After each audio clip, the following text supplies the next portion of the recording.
I be feeling like the man when I walk through. I ain't stunning what you're saying when I walk through. I got all these staring when I walk through. I done made a few bands on the walk through. Watch me, hey, watch me walk. Going on, ladies and gentlemen, I'm out here at the YWA with the dread-headed pirate, D-Rogue. Yes, sir. Yes, sir. Appreciate you having me. Some chickens or man, we got some everything. Roosters, chickens. We got horses over there. We got cows over there. We got some dogs out there, man, on the outskirts of the field. How you doing, man? How you feeling? I'm hurting, man. I'm hurting. Went through a goddamn table. Makeshift table. Yeah, I tried to do some stuff about some things and put some people through it, and it didn't work out for me. I see it, man. So I've been seeing you around the Bay Area indie scene for quite some time now. The pandemic, it messed it up for everybody. How's it feel to be wrestling on a regular basis again in front of fans? It's like a dream come true, man. It felt like Christmas, like getting back out here in front of people who actually know you. You know what I mean? And just trying to get that steam back, man. It felt good, man. It felt real good. Absolutely. So what were you doing during the height of the pandemic? I mean, were you training? Were you just kind of like, fuck it, or what was going on? Hey, I'm interviewing here. Me personally, I got lazy for a minute, and then once I felt like I was getting lazy, I was like, forget it, man. I got back to training. I bought a home gym, a full gym, like weight room, equipment for like cardio and everything else, man. And I just started going back to work, and then I started going back to East Bay to get some training there. Okay, because I don't really know your backstory. Is that where you trained like to become a wrestler, or? No. So I was trained by Jekyll's the Jester. Oh. That was my trainer. Where at? APW? He has his own dojo now. It's called the Puppet Master Dojo. It's in Union City, right? Yeah. Okay. Yeah, so that's where I originally trained. That was my trainer. When I was training with him, I started going up to Stoner U. I started training with those guys too. So I was at Puppet Master Dojo. Then I did Stoner U. Stoner U with the Suburban Commandos, yeah. Stoner Brothers. Stoner Bros. Then I started working with Virgil Flynn. Oh my God. Yeah. RIP. That's my mentor. Started working with him. Then I got with East Bay. So I was just bouncing around trying to get different things off.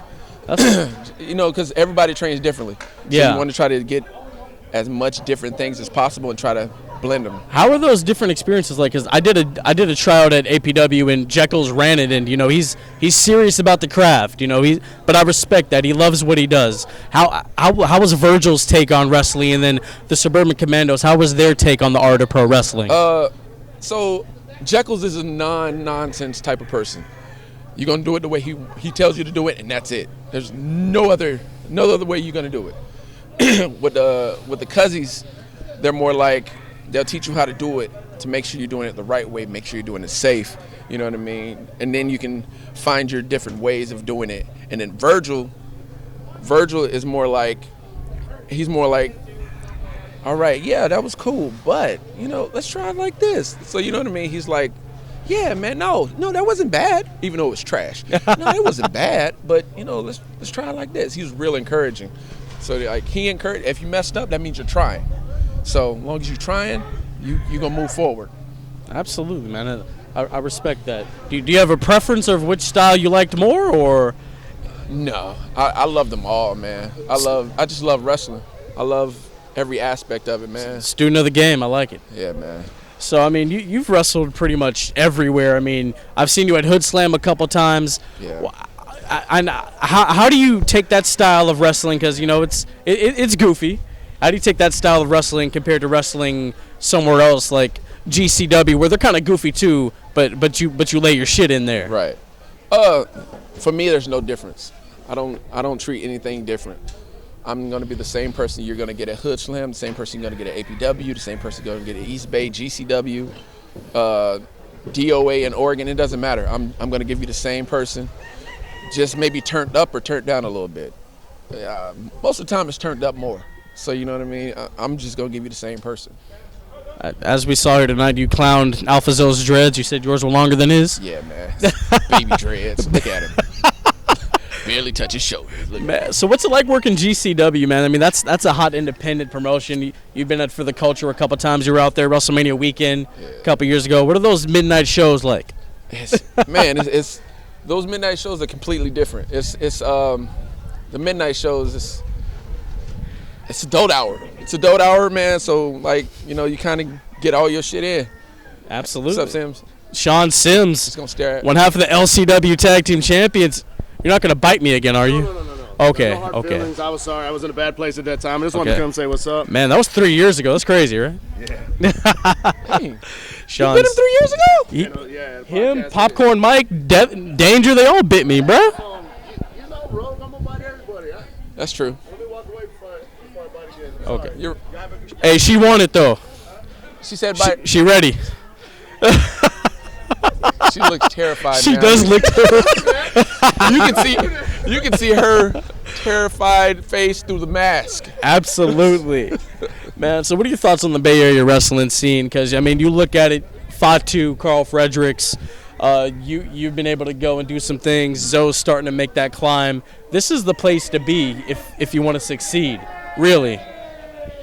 You know what? For so long, it was an island, and nobody could get off of it. Yeah. You know what I mean? It really was. It was like you were stuck here, and that was it.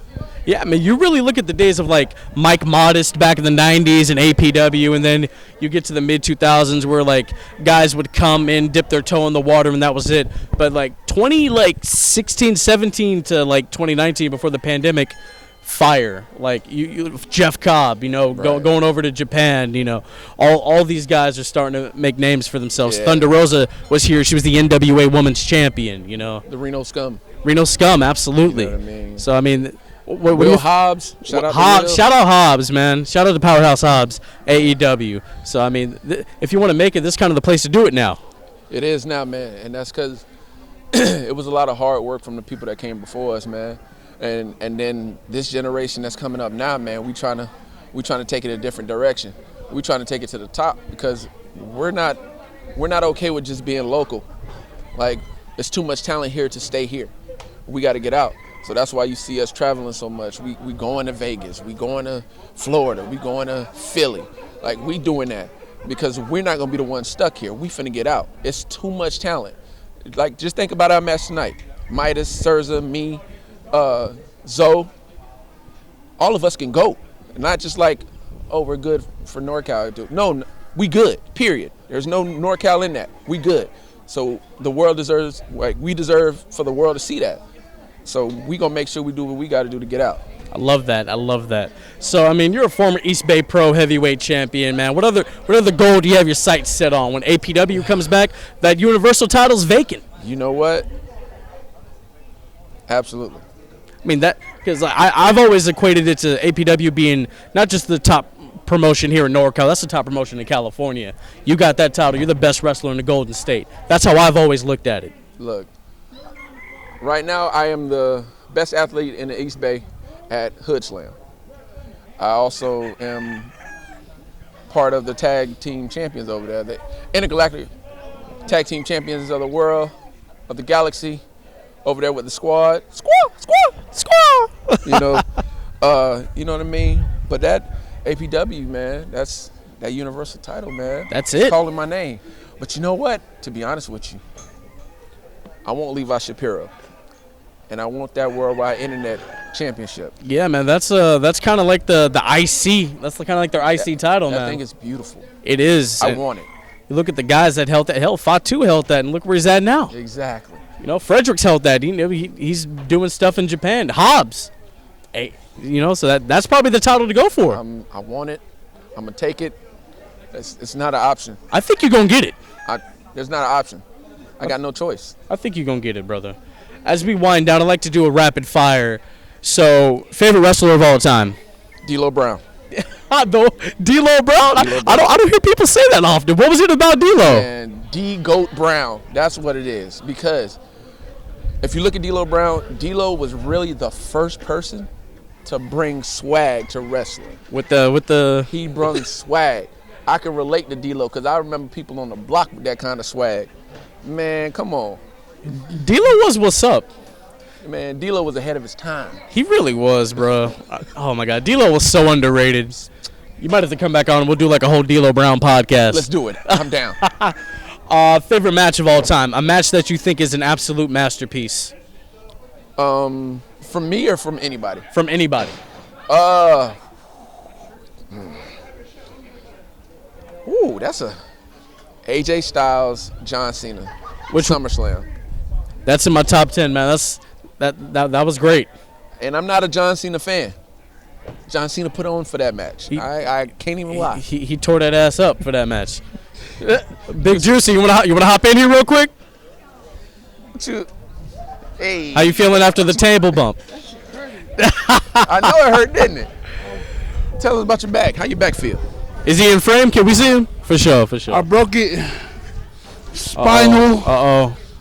I have a broken back. World's freshest tag team making a run in. He broke his back. Tag champs. Spinal. This shit hurted. He broke his back. Spinal. Spinal. It look cricky. Hey, he looking kind of thick. I mean, What the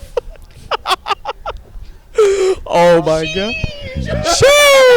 Sheesh. Oh man. So Cena Styles SummerSlam 2016. What was it about that match? It was the story they was telling. It was a story that everybody could follow. It was captivating.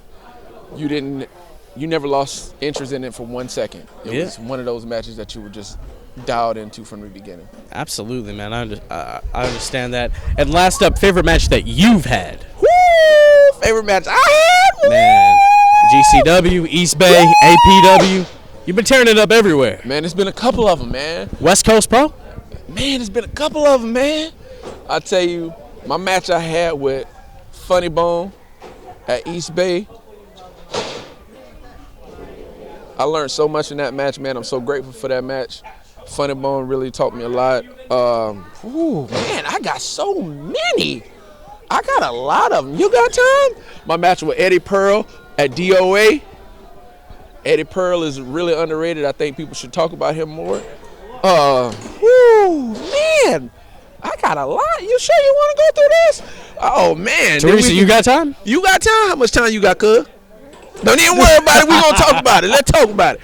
Okay, then I got my match at GCW just because it was for the culture. It was a big moment for me. And so it was just a big moment for us, NorCal, man. We did our thing. When I won the Golden Fanny Packs at Hood Slam from Matt Carlos and Johnny Drinko. My match with Cal Jack for the East Bay title when I first won it. You mixed it up with Super Max Hernandez one time. I did. He beat the hell out of me. Uh-oh. Egotistical psychopath. Is Vargas running in this thing too? Is you gonna run in? Everybody else ran in. Come on. Everybody else, come on. You better come in. Okay, never mind. You had your moment last year. He's a jerk. He's an ass. He's a butthole. Vargas is cool, dude. Oh man, yeah, you mixed it up with Super Max. How was that, man? TNA legend. Yeah, man. He taught me a lot. He's just so smart. He's so smart. He was, he's real cool about, he's in the back. Yeah, you're gonna do this and. I don't know if anybody realizes that he does this a lot. I've heard stories about him doing that. He does it in matches. So it was a spot where me and Lucian shoulder blocked him at the same time. Boom! And we both fell. And he was like.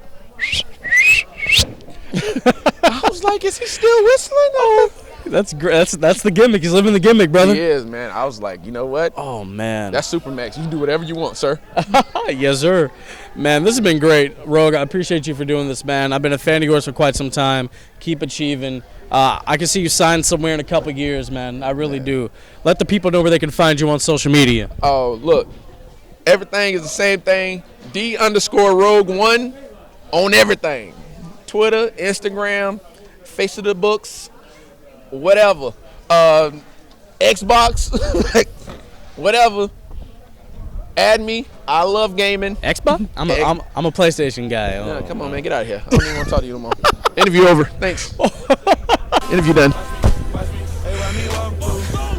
Guys, that was D-Rogue. Follow him where he just said, I'm the Microphone Messiah. Follow the Bulletcast wherever you listen to podcasts, YouTube. TNC at the Movies on YouTube. And The Click on YouTube. And wherever you listen to podcasts.